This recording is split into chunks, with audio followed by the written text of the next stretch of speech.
Young footballers from across Europe are set to compete in the Blackpool Cup.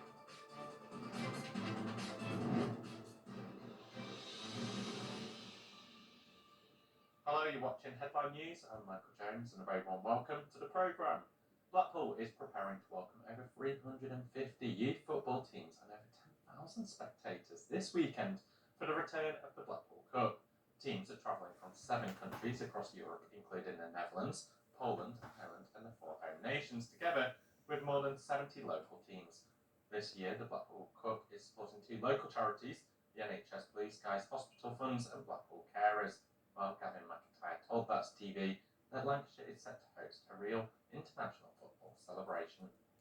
So the Blackpool Cup has been running for about 25 years and it's the largest tournament within the UK for youth football, and we have boys and girls teams from the ages of under 7 through to under 17. It's an amazing opportunity for the local kids to get involved. We have teams coming from as far afield as the Netherlands this year, so they get a great opportunity to join in and be part of a big international event right on their doorstep. We've supported Blackpool Carers and also NHS Blue Skies Hospital Funds, and both those charities are close to the event because some of the participants use the hospitals if they're injured, hopefully not that often, but we do have to use the hospitals. So it's important that we felt that we were giving something back to them, and also the Blackpool Carers. They support a lot of young people within the local community who have that role of caring, so we felt that that was an essential part for us to support them as well.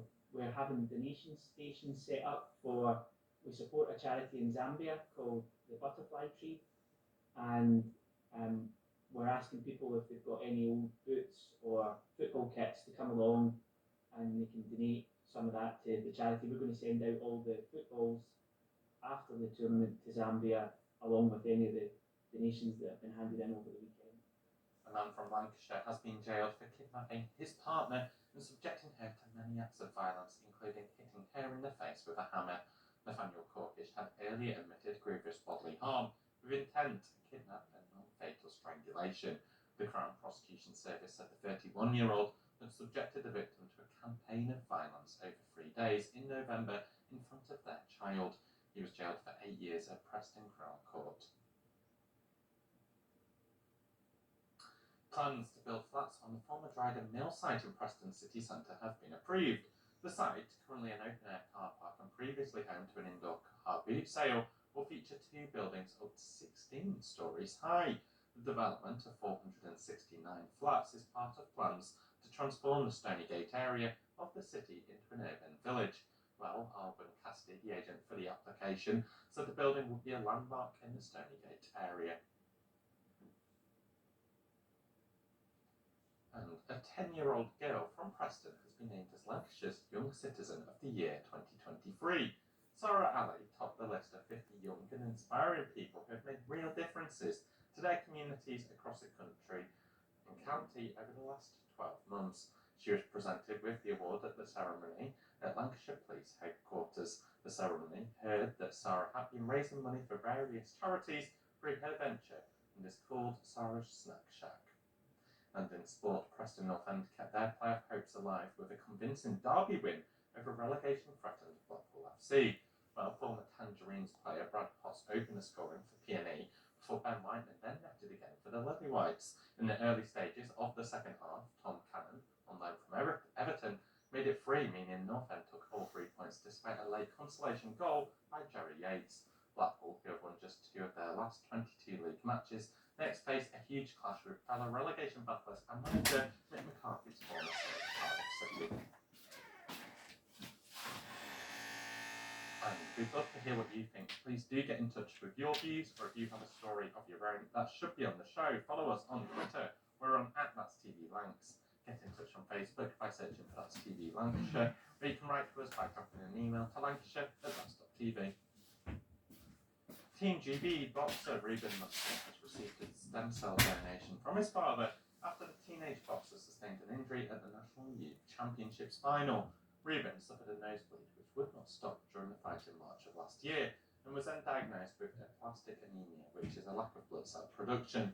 Well, Ruben's dad, Dan, told That's TV that Ruben has promised to beat the illness, get back in the ring, and go professional by 23.